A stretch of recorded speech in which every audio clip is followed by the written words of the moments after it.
Welcome in to the Denver Sports Podcast, brought to you by Breckenridge Brewery. I am your host today, just joined by one of my fellow DNVR-ites today on a nice little bonus edition of the Denver Sports Podcast, AJ Hayfley.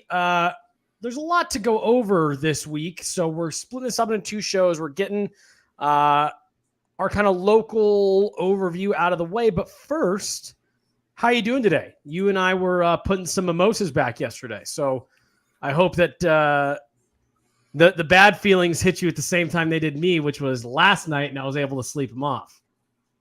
I didn't have any bad feelings. Nice. Good feelings only. Yeah. Obligatory, just because it's a sports podcast, and I don't think you can have a sports podcast the Monday after the Super Bowl without asking, what'd you think of the Super Bowl? It's great. It's a great game. Yeah. Halftime show game. was an all-time great, and the football game was entertaining beginning to end, and there were commercials that I think I remembered. I think that pretty much sums up how like 95% of people's first conversations went this morning when they got to work. And I agree with what you said. So let's just move on. It's enough Super Bowl talk, eh? Had a great day yesterday down at the DNVR bar. Watched an Avalanche 4-0 win. Had the Super Bowl going. Good crowd at the bar. Mimosas. Had some breakfast food going. Had some lunch. So make sure you are making your way down there. But AJ, what you and I are going to talk about here today, we're just going to do kind of a quick snapshot. The Super Bowl is kind of like an unofficial marking point on the calendar where we're down to hockey and basketball until those seasons. It means we don't have to talk about football anymore, right? We don't have to talk about it, right? That's right. So one more day. This doesn't mean 4 months of draft coverage. Oh, right. It does? Oh, okay. Wait a minute. Well, wait a minute. So this is actually when the NFL and football talk ramps up? Yeah. Huh. Okay. For the teams that did not make the postseason, this is where it gets full real. Yeah, so we are going to touch a little bit on that with the Broncos, but what you and I are going to do, AJ, just go through today, now that we are at this point where baseball is on the horizon, we're gearing up for spring training, the NBA and the NHL, the NBA's trade deadline just passed, the NHL's is coming up, so we are at this weird point where it's playoff hockey and basketball and baseball getting started as we wait for football to start again, I guess. You know, one thing that always amazes me, considering that they're two sports that more or less have the same timeline.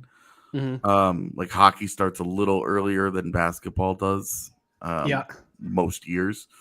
Right. But you look at like their all-star breaks are completely different. They're weeks apart. And this year, normally it's not normally this big of a gap, but this year their trade deadline is a full month difference. Yeah. The big difference being that the NHL built in a 3-week Olympic break during February that was supposed to be happening. Yeah, that ended up it's not, and that's the big reason why this is happening at all. But it is really weird to be like, yeah, the NBA's trade deadline just happened last week. It was chaotic. It was fun. It was interesting. It reshaped the championship race. It ended up, it's going to be hugely impactful to how the playoffs play out. Yeah. And we're looking at the NHL trade deadline, and the first big trade actually did just happen today. Yep. So like the first domino has fallen. And we're still 5 weeks out. Yeah. Yeah. No. So if you're wanting to hear a little bit more about that trade and what those dominoes falling kind of means, stick around for hour 2 of AJ and Jesse on the DNVR Avalanche podcast coming up here in about an hour at 1. But yeah, so you're right. It's just a really fascinating kind of time frame that we're in. And then as I look over to my left, you got the Olympics going on. So it is a really interesting kind of sports conversation time right now. But like I said, you and I want to take a quick snapshot, just kind of take inventory of where the Rockies, the Broncos, the Nuggets, and the Avs are at right now. I think you've got 4 teams And maybe the Avs and the Nuggets are kind of on similar trajectories, kind of similar expectations-ish. But otherwise, the Rockies and the Broncos are really in two different places, even from each other. So let's start running through that a little bit. And let's our poor Rockies. And Patrick was being a good sport about it last week. They didn't get much love in the Goaties this year. It has been a rough stretch for the Rocks. 74-87 last year. They finished second to last in the division. Obviously, the big Nolan Arenado trade was the story for much of last year. But AJ, you made a comment on TDSP last week, actually, that if you dive into those players that they have gotten back, maybe it hasn't been as bad as maybe everyone was kind of fearing. They're turning out a little bit nicer prospects than maybe we thought. Where are the Rockies at right now, and what should we really be kind of expecting? Well, the Rockies are in kind of a familiar position where that playoff window that they had built into, they made the postseason in back-to-back years for the first time in franchise history. They're coming off of arguably their most successful window. In terms of building a sustained team and the talent level that they had on hand. And I think obviously the Arenado thing is singular in its frustration, right. But there are so many other little things surrounding it. That they're losing John Gray and Trevor Story in free agency. Yeah. And for nothing. Yeah, for essentially nothing. With baseball's lockout ongoing, it's already the second longest labor dispute in baseball history. And I just realized that was why you started smirking when I said we have spring training coming up. Yeah, because pitchers and catchers are supposed to be reporting in a week or two, and there won't be, I don't think. Right. But you never know. Deadline spur action. It's one of my favorite sayings. And we'll see. They're starting to get pushed up against it in terms of they need 3 weeks of spring training before the season starts. Right. So we'll see how that goes. But ignoring the lockout aspect of this, the Rockies are in a familiar place. They need to reload with young talent. They're not a destination for free agents. They are a franchise that needs to develop internally. They're a franchise that needs to thrive on quality culture. Yeah, and I think they were doing okay there until all of this went sideways. Mm-hmm. I agree. Because I mean, like, there have always been frustrations with the Munfords. Like, famously, the Rockies go to the World Series in 2007, and when presented with the NL pennant, the fans booed the Munford family. Like, right? Like, yeah. On the field, at your greatest accomplishment of all time in your franchise's history, in that moment, and people were still like, "F these guys." Yeah. Right? So it's not like the bad feelings regarding the Munfords are anything new, but you could have made the argument a couple of years ago. Rewind 4 years, you could have made the argument that the Rockies had cultivated arguably their best culture, their most talented roster, that they were moving in a direction that we had been wanting to see them move in for a long time. The frustration was that, and they were spending money. They were spending a lot of money in free agency to try and patch obvious holes. Yeah. And they just spent it poorly. And it was, when you talk about culture, it's, everything is easy when you're winning games. Culture does not truly show through until the times start to get challenging. Yeah. And when it came time to answer for the failed moves, that's where Jeff Bridich completely fell apart. Yeah. And as we would learn, like, Jeff Bridich's inability to cultivate any kind of meaningful relationships and succeed on the human side of things, disastrous. Yeah. And then you had Dick Munford, who had blocked a number of trades that might have helped the Rockies because of, that's our guy. We don't want that guy to move, Right. And so you're talking, it's just an organization that's not been in sync. Yeah. And that's look, hiring Bill Schmidt, who was a purely internal hire, has been with the Rockies organization forever. It's a really tough sell. Yeah, I was going to say it's tough. That's tough to sell to a fan base. It's a really look. Hiring Joe Sakic as GM when the Avs weren't any good was an easy sell because his name was Joe Sakic. But that's it. That's the only reason that they were able to get away with that. And then look, he had a tough couple of years, but he's turned himself into one of the best general managers. Yeah. The problem with the Rockies, and look, Bill Schmidt deserves an opportunity to prove he can handle the job.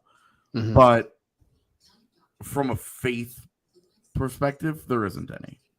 Well, and your the culture conversation, I think, is so interesting because, like you said, go back a couple of years here.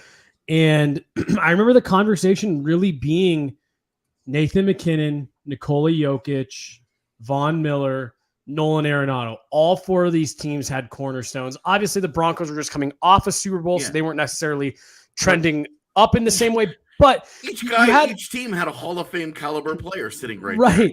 And you were really sitting there, and the Rockies had been to the postseason 2 years in a row, like you said, first time they had ever done it. And that was the first time maybe ever that I remember feeling genuine optimism about where the Rockies were going. And you step back and you were looking at all the teams in Denver, and you were saying they've all got their cornerstone and they're all building and they're all finding new success that they haven't either for a long time or, in the case of the Nuggets and the Rockies, ever. And you felt really good. In a position where the Denver Broncos were the worst team in town. Right. For the first time ever. We'd never felt that way before, right? Exactly. And it seemed like with the Rockies, it all just switched, and they had just extended Nolan Arenado, and everyone thought that he was going to be moved a couple of years prior. And suddenly it just on a dime, it flipped for the Rockies, and it seems like it's kind of been in this free fall ever since. Yeah. And the franchise is now having to rebuild, basically. I mean, they won't say that. They're like, we think we have too much talent on. Look, they still, even without John Gray, they still have remnants of the best pitching staff that they've ever had. They just gave Senzatella a new deal. He continues to show flashes of being above average. And even if he's not, he's a perfectly serviceable number 4, number 5 starter. He's fine. Yeah. You've got Austin Gomber, who showed really well last year. There were a couple of disasters in there, but showed really, really well more often than not as one of the centerpieces of the Arenado deal. You still have Kyle Freeland. You still have German Marquez. You're talking about that's a really talented rotation. If they turned around and traded all those guys away, the goal would be to go out and try and find guys who are as good as the guys that they just got rid of. Right. So they're in kind of a weird spot where they have the best pitching that they're going to have, arguably probably for a while, long time. Even with John Gray leaving, and it's frustrating, right? That they get nothing for him. That just too bad, right? It's too bad that they just botched such an obvious, even if the return that you get isn't very good, watching him walk for nothing, right? Dude. So the level of delusion there isn't great because you have to be lying to yourself to think that was handled okay. Yeah. But they're it's in a weird spot now. They're just in a weird spot where they have to rebuild, but they don't where they are. It's obvious for us to sit here and see this, but and they're in the most competitive division in baseball. Mm-hmm. There's a gigantic arms race between the Dodgers and Padres that took place. And then the Giants just won 100 games out of nowhere. And they have the kind of financial resources and the kind of culture and the kind of just good things are always happening to that franchise. Right, I was saying it's just the Giants. You just don't even know what's going on there. Like so now you're chasing like a true juggernaut in the Dodgers. Yeah. And the Padres and Giants are significantly ahead of you. So even if they tried to talk themselves into competing, this is a really bad time to do it. Yeah, it's just a bad time to do it. So it's a tough spot to be in. It really is. It's they should rebuild. They need to be trying to plan for a window 4 years from now when Zach Veen and Benny Montgomery and Drew Romo are all fully grown, fully formed, ready.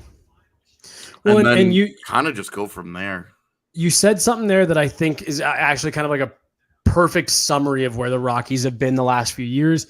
It was disappointing to see them handle that situation like that. And I just feel like that's kind of how it's been, that there's been a bunch of forks in the road where it's like, all right, you can make this move, option A or option B, and they've chosen, it seems like, the wrong one the majority of times the last couple of years after seemed like it was going the other direction for so long. Yeah. So I agree to with you. The Rockies question that we have in the chat, Kyle Schwarber for the Rockies would be fun. They need to implement the universal DH before that happens because he doesn't really. He's kind of a positionless guy at this point. And watching him wander around in the outfield in Coors would be nightmarish. So the universal DH, and then you can consider it, and he'd be fun, right? He's such a quality hitter when he's played well, but again, to what end? Right.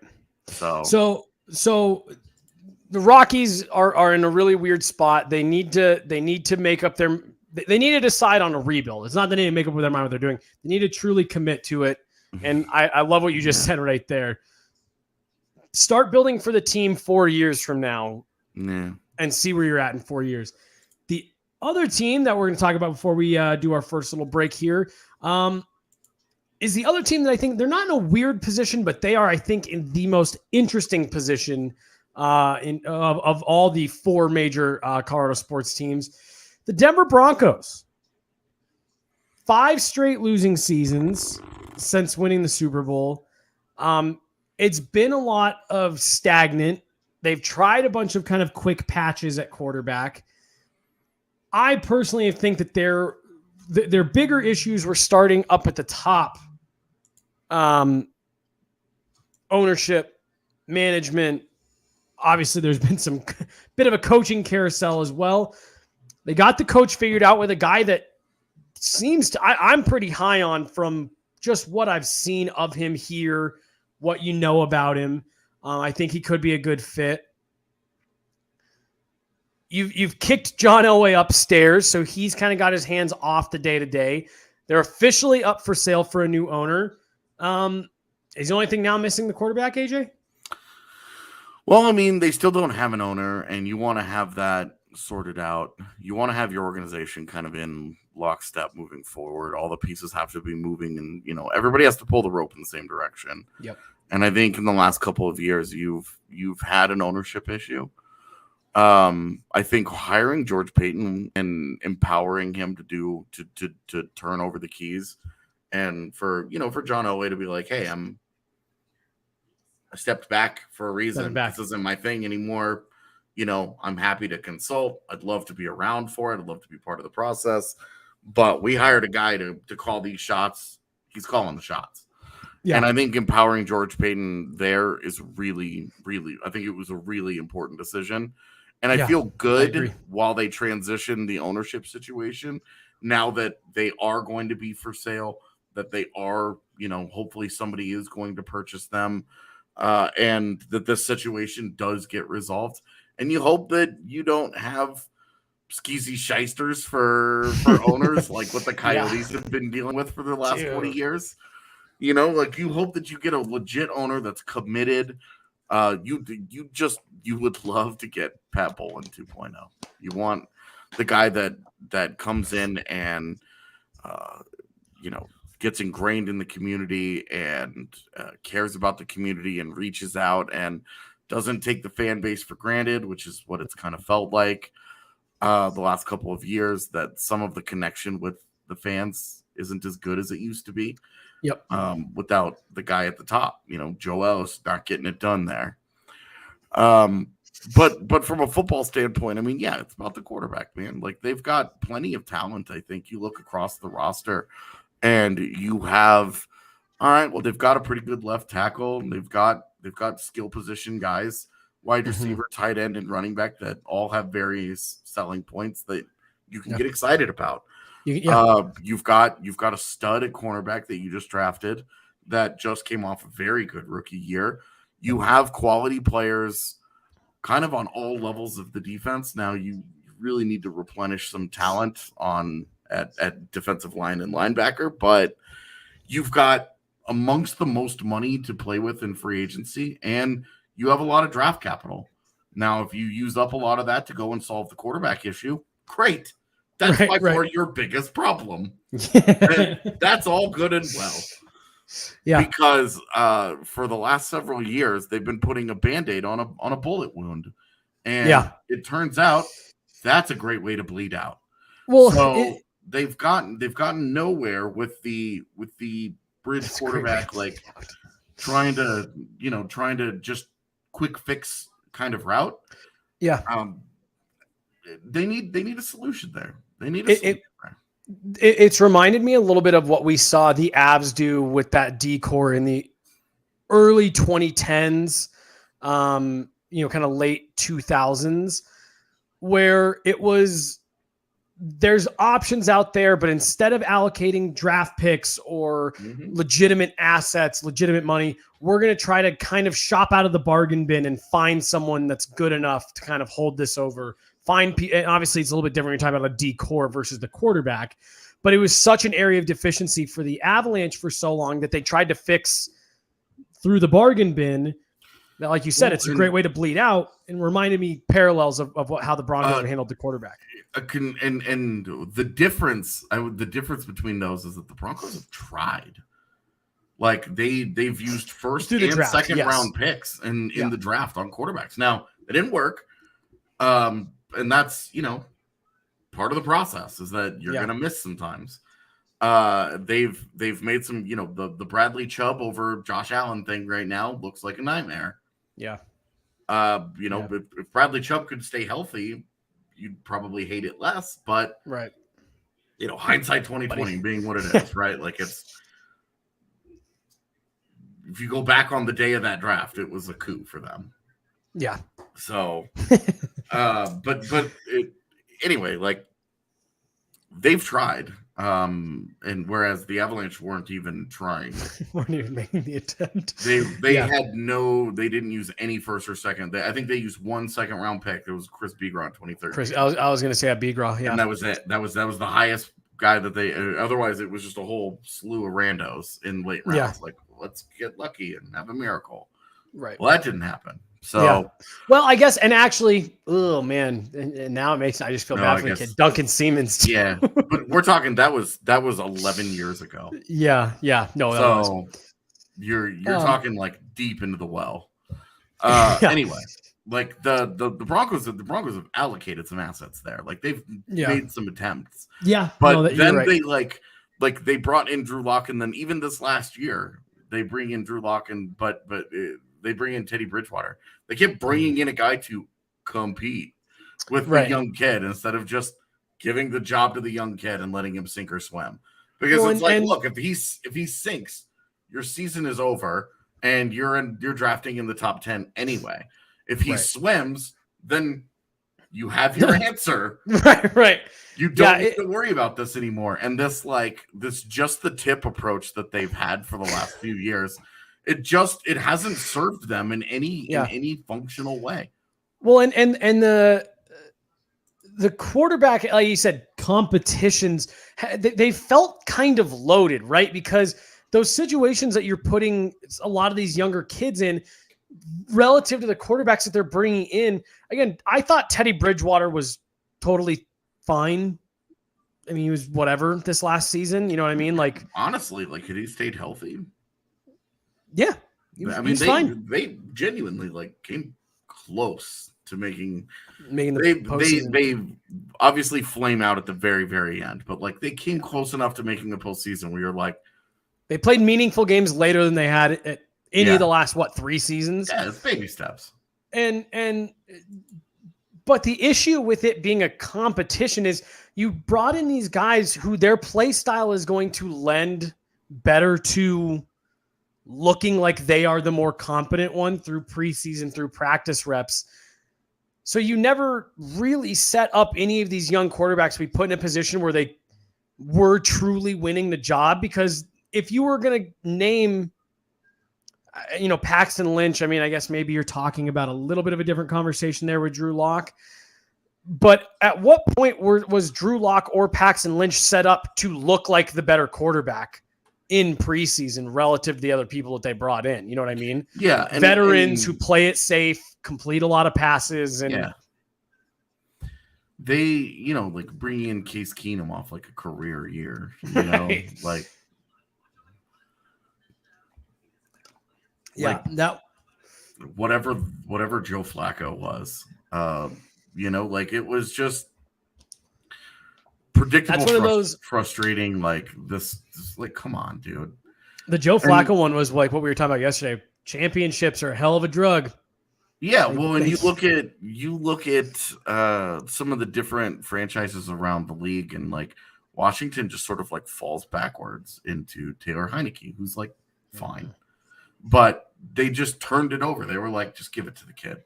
Right. Just quit messing, give it to the kid, And like certain situations forced their hand. But look what happened. Like they got decent football out of a guy. It's not their long-term solution. I am aware that they are in the quarterback market as well. But like you got functional football out of those guys, though, is the thing. And the half in, half out approach is just what drove me crazy. Because it was like, all right, we invested in the young guys and now we're afraid to play them. It's kind of what we've whined about on the Abs beat for years. With they get guys to the AHL, they put guys in the top 6, they play 100 games, and then we just sort of forget about them. And you're like, all right, I guess we just won't see what they can do at the next level. Right. Yeah, no, so it's been a really interesting last couple of years. What I think has made the Broncos last couple of years so, and maybe it's just me, I don't know, but I just find it so interesting how similar their records have been. I think they went, 3 straight years finishing with an identical record. And now this year they add a couple wins, but it's just been interesting to see the different makeups of these teams, the different personnel they've had in place, both on the field and on the sidelines, and kind of arrive at the same result. And the one constant has been, you don't have your solution at quarterback. Yeah, and the NFL has become a league where if you don't have a quarterback, you don't have a chance. And that's just it. You don't look, Matt Stafford just won a Super Bowl against Joe Burrow. And I don't know that before this past season started, anybody would have had, how many people would have had both guys in the top 10 of quarterbacks. Right. Now, there was obviously like Joe Burrow was drafted first overall like 2 years ago. And Matt Stafford has had a very productive career in Detroit and has proven that he could play. So there was no doubt that they were quality players, but I don't know that many people would have said that they were bona fide top 10. They just faced off for the Super Bowl. It goes to show you that like you don't necessarily need the MVP, but you need a guy that can play at a high level. Yeah. And when you have a good roster, and you look at that Bengals roster and you're like, look what good coaching can do for you. Yeah. Because that was a roster that like there was a reason that they were underdogs in every game that they played in the postseason. There's a reason that they had to go on the road to win games, that they made the postseason and they did a great job, and like kudos to them for making it work. Like they overperformed everybody's expectations, but there's a reason those expectations existed, because the talent on hand in a lot of levels of the roster was questionable, and they made do. And the quarterback especially can paper over a lot of things, a lot of mistakes. Yeah. I don't necessarily think that they are going to be the storyline in Denver sports over the next year, but I think the Broncos have one of the most intriguing storylines from the standpoint of there's just a lot of unknowns. Don't know which direction it's going to go.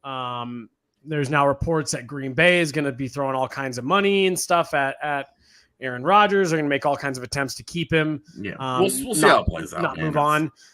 A lot of moving pieces for the Broncos. Definitely, they're going to be a very, very interesting one to keep track of. This is the Denver Sports Podcast, brought to you by our good friends over at Breckenridge Brewery. Jesse and AJ here talking Denver and Colorado sports, really. Going to remind you guys about one of our newest partnerships over at Athletic Greens. It's a product that I am working my way towards using every day. Look, I've never been someone who does the shakes and the smoothies and stuff in the morning, but I can legitimately tell a difference in the way that I feel when I take this stuff. I'm not a huge coffee drinker. There's been other things in the past that I've tried to kind of like simulate that because, get energy up in the morning and on days like today, the Monday after the Super Bowl. And genuinely, Athletic Greens has been something for me that I feel better. I feel more energized and just kind of gets me with it a little bit more in the morning. I've always had, the excuses that I didn't have time.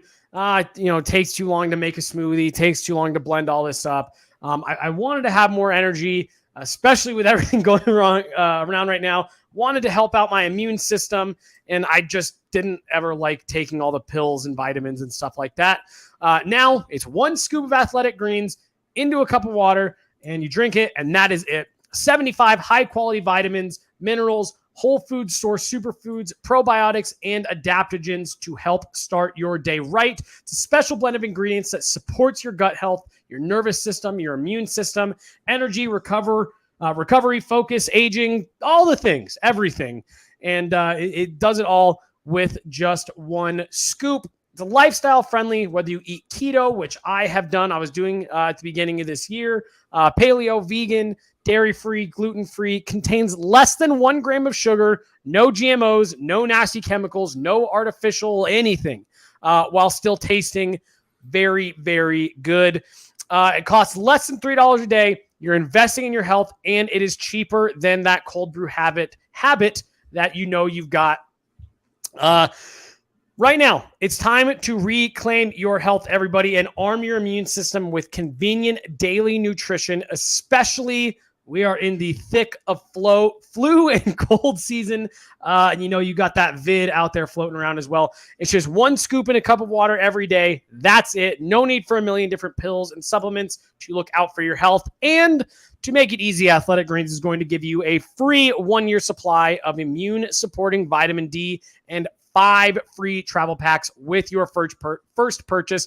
All you have to do is go to athleticgreens.com/TDSP. Again, that is athleticgreens.com/TDSP to take ownership over your health and pick up the ultimate daily nutritional insurance.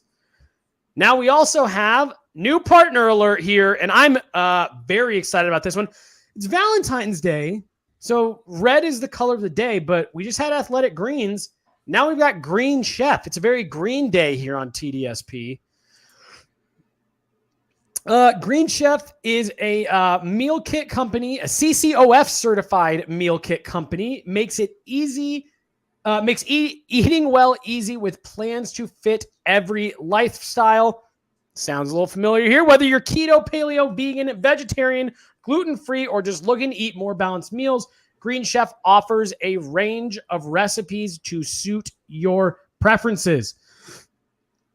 Enjoy your greens while being green. Green Chef is the most sustainable meal kit, offsetting 100% of their plastic packaging in every box and 100% of their carbon footprint and emissions. Green Chef makes cooking easy so you spend less time stressing and more time enjoying delicious home-cooked meals. Green Chef's pre-made and pre-measured sauces, dressings, and spices get you more chef-curated flavor in less time.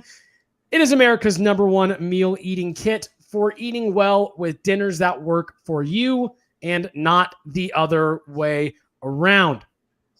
I have tried some of the meal supplement, or I guess not meal supplement, but the meal plans where they send them to you. They're all nice. They all work. But really, the way that Green Chef sends it to you really does, it makes it super easy. Everything's pre-measured out. Everything's diced the way you need it to. So you just put it all together. Makes it super easy.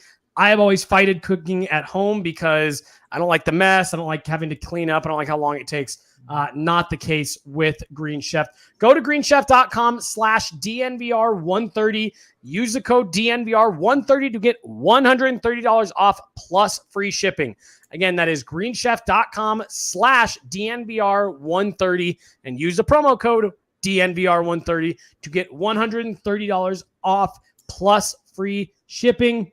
The number one meal kit for eating well. The Denver Sports Podcast, brought to you by Breckenridge Brewery. Jesse and AJ here. Got a couple last teams to tackle. Do you want to go Avs or Nuggets here? Let's talk about the Avs just because I think they're the most straightforward. Yeah, I agree. They're on the top of the NHL. They're in a championship hunt. They're about to have a big trade deadline where they, potentially they're looking to get over the hump. Make big moves to add to a really, really good team as it is. Yeah. They started the season 4-5-1. Since that stretch, they are 33-3. So that's to say they 30-3-3. I don't want to make the same Jonathan Quick mistake that we made on our show where he wasn't 26-2. It was 26-2. 33-3. That Jonathan Quick one, you said when you read that, like, 26-2. I was like, 26-2. No. Yeah. 26. Now 27-2. Yeah. But yeah, I mean, to say that the Avs are trending up is an understatement. I was actually talking to someone this morning. If there's ever a year that you're going to say, wow, this feels kind of like the year, I mean, this is it. This is the best I think we've seen them play this core under this coach. And like you said, they're looking to like truly add for the first time this deadline to try to push them over that hump. Yeah. And look, there's plenty of good arguments that they don't need to go that big.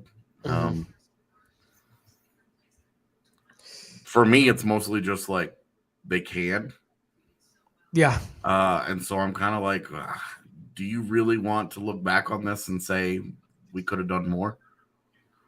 Yep. Like, you don't want to leave anything on the table. Yeah. And that doesn't mean that you have to clean out the cupboard or anything, but with the quality of players that are available at the deadline, that are likely to be available at this year's deadline. Look, it's not very often that a guy as good as Claude Giroux or maybe a Joe Pavelski are available at the trade deadline. Like, right. Not all deadlines are made the same. A couple years ago, the Avs won the deadline when they traded for Mikhail Bodker. And Mikhail Bodker was great in Colorado. Yeah, he had a good run here. Like 18 points in 20 games. Like, he was really solid. He lived up to his end of that deal and was out of the NHL in 2 years. So very, very different kind of deadline with the forward talent. Tyler Toffoli got moved today. And Tyler Toffoli could be a guy who scored 20 goals like 5 or 6 years of his career, who signed for a couple more years at a really reasonable price. He is he could be the 4th or 5th best forward moved at the deadline. Yeah. And in some years he would have been easily the best guy available. Yeah, the headliner. So you're just talking about this is the kind of deadline it's setting up to be kind of kismet for the Avs, where there are better players available than normal, and the Avs they still have the assets to do the big thing if they really, really want to. If the price is right, to believe in it. And I would say, if you look at the big deals that Colorado has pulled off, all of their big trades in the last several years have gone well. And they've trusted their pro scouting. Most of their medium-sized trades have gone well. Yeah. The one you look at last year's deadline, Soderberg for Ryder Rolston. That one hurts a little today. At the time, it was kind of like, okay. we didn't really understand how washed Carl was. Yeah. Nemeth has been on a steady nosedive. He was fine in Detroit and has been on a steady nosedive since then, to the point where he predictably got a multi-year contract in free agency and totally fell apart in New York. Yeah. So it's, the nibbling has kind of been okay. You look at Nemesnikov was fine. Nemesnikov for a fourth was totally fine. I liked that one, actually. Derek Brassard for a third, not so good. Yeah. So, there's they've kind of gone the middle of the road route, the mid-range prices. This year they could do that, and I think they should do that on defense. Mm-hmm. But they're so good on so many levels of the roster, where Bowen Byram is the biggest question. Their biggest like what if right now is if Byram ends up getting through the concussion issues and coming back, you have a bona fide top four.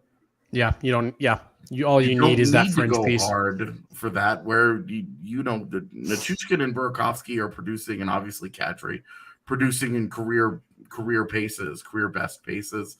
In Kadri, he's already done it. Yeah.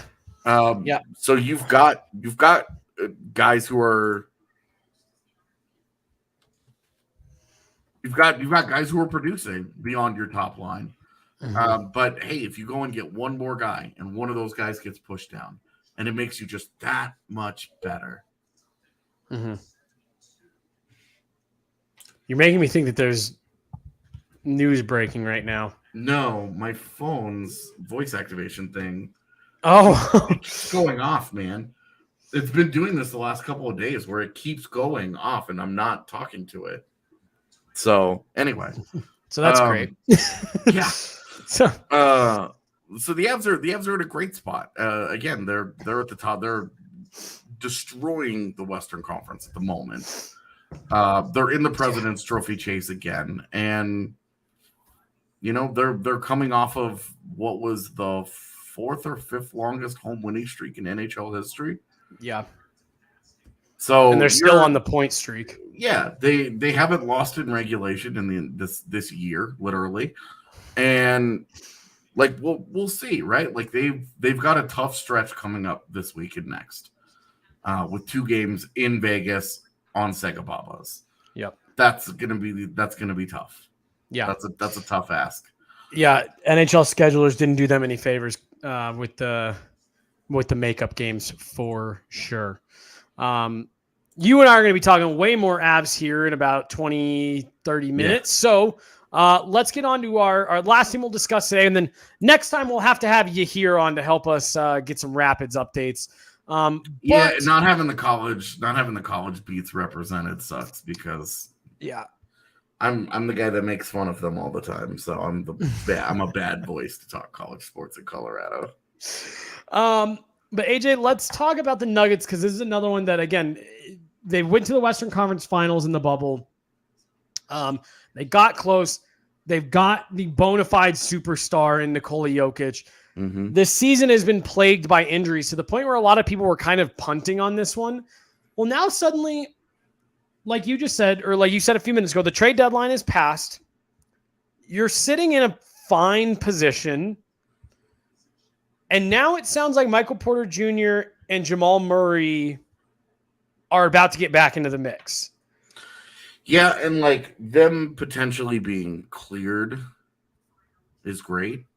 Mm-hmm. But being cleared and then neither guy will probably be very close to 100% at any point during this run. Whatever this run ends up being. Mm-hmm. And you don't even think that Murray... I just think that there's so much like there's a different level of they got cleared to play, they can play in a game, and then their peak form 100%, right? And I just don't think Jamal Murray is going to be so much further ahead of where he is now in July and August when they aren't playing basketball than physically. Than where he'll be whenever he gets cleared and whatever happens.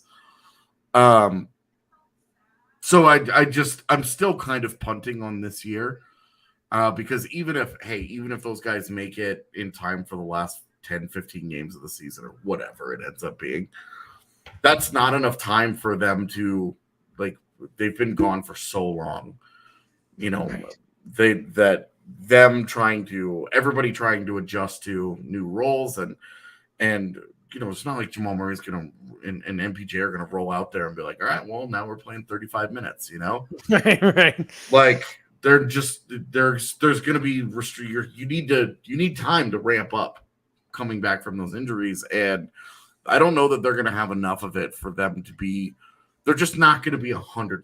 They're not going to be what we think of as Jamal Murray and MPJ. Right.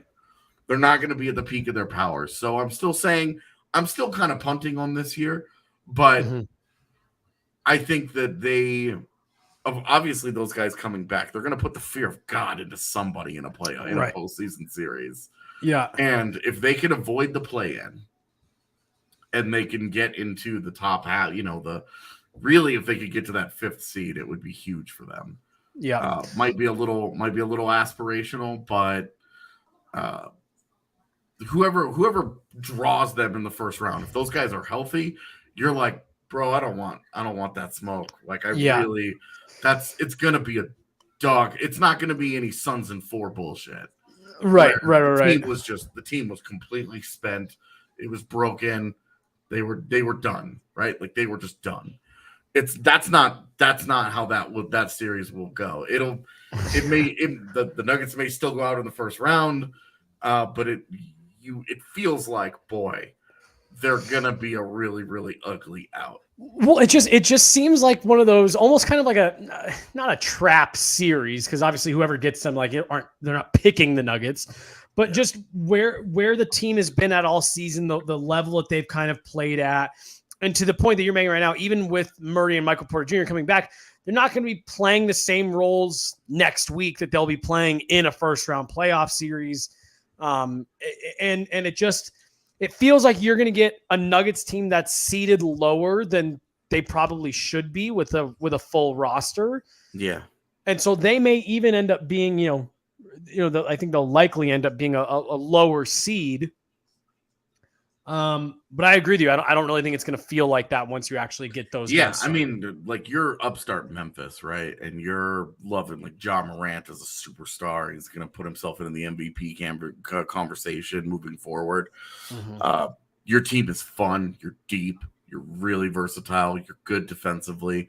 There's a lot of things that you love about this Grizzlies team. And you draw a suddenly healthy Nuggets team in the first round that is quietly built some pretty good playoff experience, has a little bit of swagger to it, and is going to get an edge back and is going to get it. Like, just think emotionally, just what Jamal Murray brings, not just on the floor, in terms of his actual ability, but the swagger, the alpha that he has always been. I mean, that's one where you're like, it's kind of like it's kind of reminiscent to when the Nuggets helped kick off the Warriors dynasty several years back, when the higher seeded Nuggets drew the Warriors, and the Warriors were just a nightmare for them. Yeah. And the Warriors were just like, yeah, we get this. Mm-hmm. Like, that was a mess for the Nuggets. You could see it going kind of like that for like a group. Well, like I mean, to use another example, not basketball, but the Avs in Calgary a couple of years ago in the playoffs. Yeah. That was one. Calgary's the number 1 seed.